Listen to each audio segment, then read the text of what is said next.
Hello dear learners, welcome to my channel Embrace Biota। Previous lecture में हमने gymnosperms के important characters को discuss करा है। Now we are moving towards the angiosperms. Angiosperm के हम जिस टॉपिक को आज डिस्कस करेंगे वो है प्लांट एम्ब्रियोलॉजी।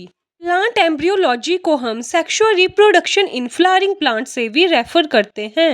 फ्लावरिंग प्लांट्स में हमारे पास एक ही प्लांट ग्रुप आता है and that is angiosperms. So in this lecture we will see how the process of reproduction takes place in angiosperms. बात करें फादर ऑफ प्लांट एम्ब्रियोलॉजी की तो वो है Panchanan Maheshwari. He wrote a famous book, An Introduction to Embryology in Angiosperms. In plants, the sexuality first time identified by Camarius.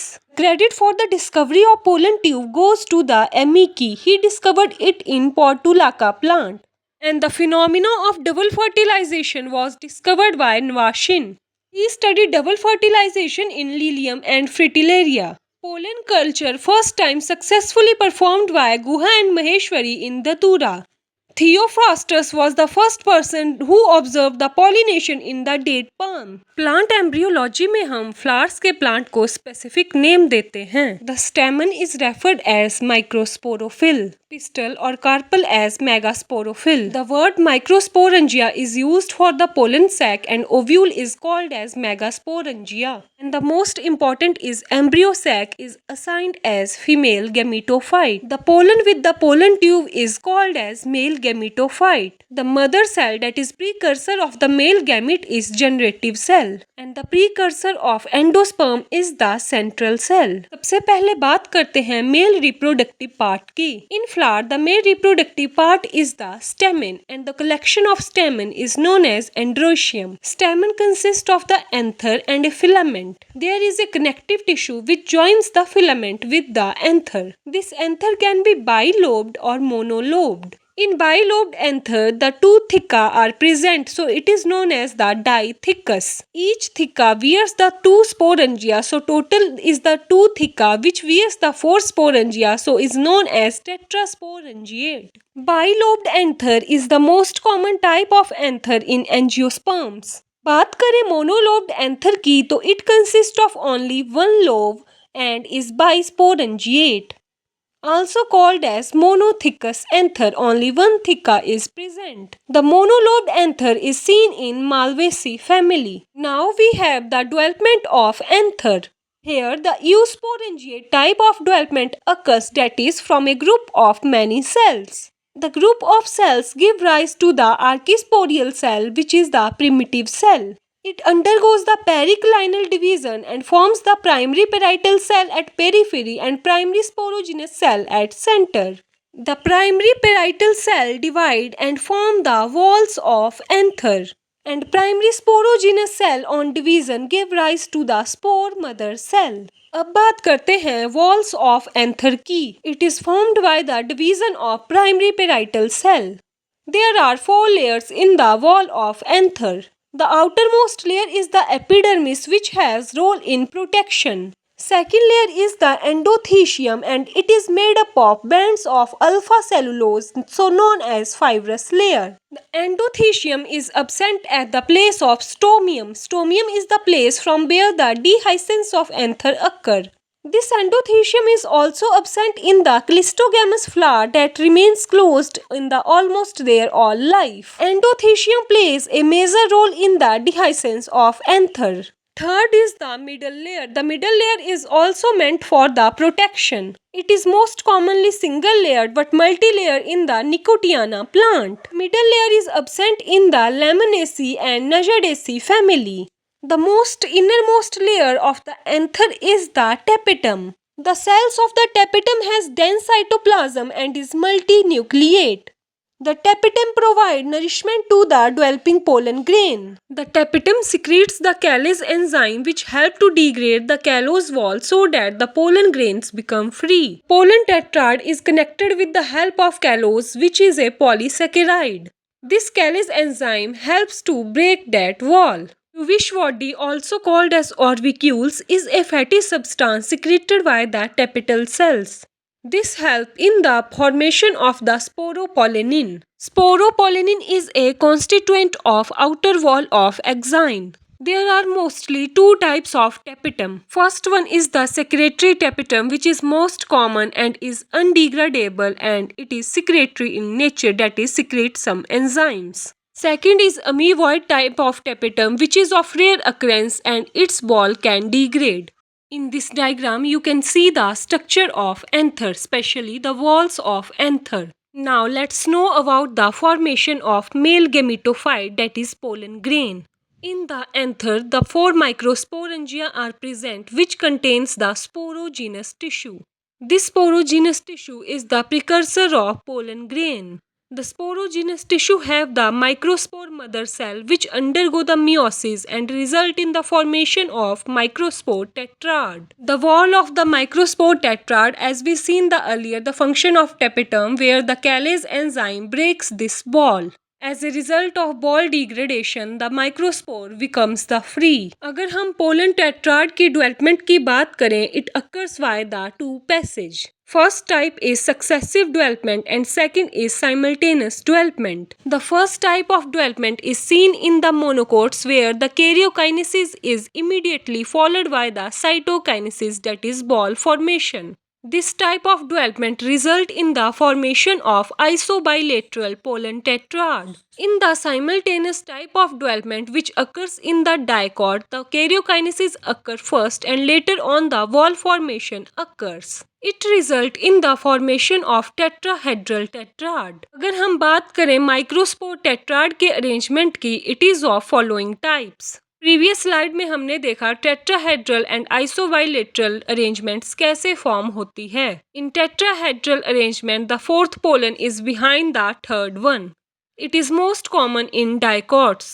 Second type is the isobilateral, which occurs in the monocots. Third one is the linear arrangement seen in the Cyperaceae family, where the three microspores degenerate and the one functional remains towards the chalazal end.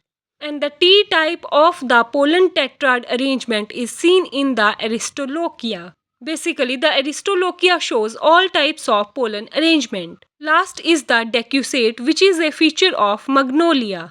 In some plant families, the compound pollen grain is also seen. Here, all the four pollen grains which are formed from the mother cells remain intact together, and this is known as compound pollen grain. We can say that it is the failure of pollen to separate from the tetrad. Most common examples are Drosera, Annona, Jatropha, Juncus. In some plant families, the pollen grain are present in the form of the pollenium, also known as pollen translator. Here, the pollen grains of each anther lobe are packed in a bag-like structure known as pollenium. This is the feature of Asclepidaceae and Orchidaceae family. This type of pollens are meant for the dispersal by insect. The stomium is a place from where the anther dehiscence occurs. It is a place where the endothecium is absent and the anther ruptures. There is various modes of dehiscence of anther. First one is the transverse type, where the dehiscence occurs away from the center of the anther. It is seen in Malvaceae family. Second is the longitudinal, where the pollen release in the longitudinal manner seen in the Datura. Next is the pericardial, where the pollen release from the apical or distal region seen in potato or brinjal. Another type is valvate, where the pollen release through the valve or the trapdoors. Examples are Ververis or Laurus. Next is the type of anther based on its attachment with the filament. This topic is important. आप diagram में देख सकते हैं कि anther filament में किस position के साथ अटैच्ड हैं. First one is the adnate. Here the anther is in continuation with the filament. Example is magnolia and water lily. Second is the innate arrangement, where the filament is attached to the basal region of the anther. This type of arrangement is also known as basifixed. It is seen in the mustard family. Third is the dorsifixed, where the filament is attached to the dorsal side of the anther, seen in Sesvania. Next is the bursatile, most important, where the anther attached to the middle of the filament and swings freely. It is feature of the grasses. Some other type of anthers are present here. You can give it a reading. अब बात करते हैं pollen grain की. The microspore on dehiscence is known as pollen grain. Study of pollen grain is palynology. The pollen grain consists of the two layers. The outer one is the exine and the inner is entine. Between these layers, the cytoplasm is present. Exine is made up of the sporopollenin, which is secreted via the tapetum. The uvish bodies of the tapetum secretes the sporopollenin. Sporopollenin is a polymeric terpenoid. Second layer intine is composed of the cellulose and pectin. This layer is the thin and continuous. From the intine, the germ pore emerges out and form the pollen tube. So we can say that pollen tube is the extension of intine. The germ pore is a place where the sporopollenin is absent. It is a place from where the pollen tube which emerges from the intine comes out. Single germ pore is seen in the monocot known as monocolpate. In dicot, 3 germ pores are the present and the condition is known as tricolpate. Sporopollenin, which is the constituent of the exine, is the most durable organic matter. It is the sporopollenin which helps in the preservation of pollen as fossils. Sporopollenin is the resistant, that is, it is resistant to the high temperature, strong alkali and strong acid. Next is the germination of pollen grain. The pollen grain undergoes the division and the division performed by it is unsymmetrical, that is unequal. Pollen grain divide result in the formation of two cells. First one is the vegetative or tube cell, which is larger, and second is the generative cell. The generative cell further undergo division and result in the formation of two male gamete. Now we have one vegetative cells and two male gamete. The vegetative cell is also known as tube cell. It is bigger than the generative cell and has abundant food reserve material. This cell result in the formation of pollen tube. Second is the generative cell, which is smaller and floats freely in the cytoplasm of vegetative cell. The generative cell is the spindle shape, has dense cytoplasm and a nucleus. It result in the formation of two male gamete. Pollen grain shed at 2-cell stage or 3-celled stage. In 2-cell stage, only vegetative and generative cell is there, and the generative cell undergoes the division on the stigma. It is seen in the 60% of the angiosperms. And the 3-cell stage, the generative cell already forms the two male gamete. 40% of angiosperms shed at 3-celled stage. The viability of the pollen grain varies from species to species. Pollen grains can remain viable for about 30 minutes in plants like rice and wheat, whereas its viability is several months in Rosaceae, Leguminosae and Solanaceae family. Pollen grain of some species are known to cause allergies. These are rich in the nutrients and used as the food supplements. Pollen allergy is known as the hay fever. Species responsible for this is Parthenium, known as carrot grass or Congress grass. Mostly the members of the Compositae family are pollen allergens. The pollen grains can be stored for the several years in pollen bank in the liquid nitrogen at -196 degrees Celsius. This type of preservation is known as cryopreservation. Next is the Nemac Phenomena, also known as pollen embryo sac. It is discovered by Nemac in Hyacinthus orientalis. The pollen grain here does the mimicry of the embryo sacs and behave like it. The generative cell degenerates and the vegetative cell undergoes the 3 mitoses and result in the formation of embryo sac-like structure.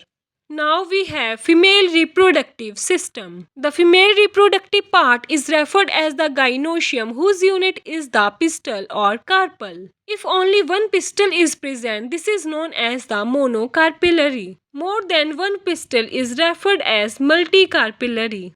These carpels can be fused, called as syncarpus, or free, called as apocarpus. The pistil is composed of 3 parts: stigma, style, and ovary. The ovary is the basal swollen part which has the ovarian locule which contains ovule. Ovule has the female gametophyte known as embryo sac. This embryo sac wears the egg. The layers of the ovule is known as integument. Only one integument is seen in the gymnosperms except the Nettales order. Angiosperms mostly have the two integuments called as bitegmic ovule. Tritegmic ovule is seen in the lychee and castor plant. In lychee, it is referred as aril, and in castor, it is present in the form of caruncle. Teguments are absent in the parasitic plants like Loranthus and Santalum. The fate of the ovule is seed, and the fate of the ovary is fruit. Ovule is rich in the malic acid. Number of ovules in the ovary may vary. It is one in wheat, paddy, and mango, and many in papaya, watermelon, and orchids. This is the structure of ovule. Placenta is the place from where the ovule arises. Funicle is the stalk of ovule. Hilum is the junction between the funicle and the body of ovule. Ends toward the integument is referred as micropylar end, and the end away from the integument is chalazal end. This consists of two integument. First is outer and second is inner. Inner to inner integument there is a tissue known as the nucellus. Nucellus is the nutritive tissue of the ovule. Now we have type of ovules. First one is the orthotropous. Here the body of the ovule is the straight or erect. The funicle, chalaza, micropylar all lie in the same vertical axis. Second is the anatropous ovule. It is most common type of ovule in angiosperms. The ovule is inverted due to the curvature of funicle at its apex. Third is the hemitropous, also known as hemianatropous. It is seen in the family Ranunculaceae. Fourth is camylotropous. The micropylar half shows the more curvature, so ovule here looks the vein-shaped, seen in the Leguminosae and Cruciferaceae. Fifth is the amphitropous ovule, which is horseshoe-shaped in appearance. Examples are Vutomaceae, Alesima, and Mirabilis. Last is the sarkinotropous ovule. The funicle here is very long and surrounds the whole of the ovule body, present in the opuntia. अब बात करते हैं formation of female gametophyte, that is Megasporogenesis. Just like Microsporogenesis, it is also of eusporangiate type. From the group of the cells, the archisporial cell arises. The one archisporial cell undergoes the periclinal division. It results in the formation of primary parietal cells and the primary sporogenous cell. But in case of the female, the primary parietal cells degenerate. The primary sporogenous cell have the megaspore mother cell which undergoes the meiosis. The four megaspore are formed arranged in the linear type, out of which the three megaspore degenerate and only one remains functional. This functional megaspore undergo division and result in the formation of female gametophyte. The functional megaspore first undergo mitosis, result in the formation of two cells. The wall formation not occurs here. This two-celled megaspore also undergo mitosis, result in the four-celled stage. It undergo mitosis third time and result in the formation of eight-celled stage. 8 cells arrange themselves in the 3+1 arrangement. It is 3 cells at the micropylar end, 3 at the chalazal, and 1 from each comes at the center, result in the formation of central cell. Now the wall formation occurs and the 3 cells at the micropylar end is known as the synergids. The synergids also have filiform apparatus attached to them. 3 cells toward the chalazal end is known as antipodal cells. The 2 central cells known as polar nuclei. So our embryo sac has 8-celled and 7 nuclei. 7-celled and 8-nucleated embryo sac is the common type of embryo sac in angiosperms. And in gymnosperm, this female gametophyte is also known as the endosperm and is haploid. We have discussed about it in our previous lecture. There are mostly 3 common types of embryo sac in plants. First one is the monosporic embryo sac. About 80% of angiosperms have this type of embryo sac. In this, one megaspore participate in the embryo formation and rest of 3 degenerates. This result in the 7-celled and 8-nucleated embryo sac. It is of two types. First is polygonum and second is oinothera. In the polygonum type, the 3 megaspore degenerate from the micropylar end and one remains functional at the chalazal end. The opposite occurs in the case of oinothera, where the 3 megaspore of the chalaza degenerate and one remains function at micropylar end. The polygonum type is seen in the polygonum and oinothera is seen in the oinothera. In polygonum, 1 meiosis and 3 mitosis occur, and in oinothera, 1 meiosis and 2 mitosis occurs. Oinothera type result in the formation of 4-celled and 4-nucleated embryo sac. The most important point is that oinothera has the diploid endosperm because there is only one polar nuclei formed, and also the antipodal cells is absent in this case. The question about the ploidy of the endosperm of the oinothera is asked many times. Second is bisporic type of embryo sac. In this, the 2 megaspore participate in the embryo sac formation. Here the 1 meiosis and 2 mitosis occurs. Examples are allium type and endmion type. In allium type, the 2 functional megaspore are present at the chalazal end. The embryo sac is formed is 7-celled and 8-nucleated. In endmion type, the megaspore of chalazal end degenerate instead of micropylar end. It is opposite of the allium type. Also result in formation of 7-celled and 8-nucleated embryo sac. Third type of embryo sac we have is tetrasporic embryo sac. In this type, all the 4 megaspore participate in embryo sac formation. It is seen in Adoxa, Plumbago, Plumbigella and Fritillaria. Here the 1 meiosis and 1 mitosis occurs. 3 types of arrangement present here. 1 plus 1 plus 1 plus 1 arrangement is seen. Second is 2 plus 2 arrangement. And the third is 1 plus 3 arrangement. This is all about today. If you like the session, please subscribe the channel. In the next lecture, we will complete our plant embryology. My name is Anna Sharma and thanks for watching.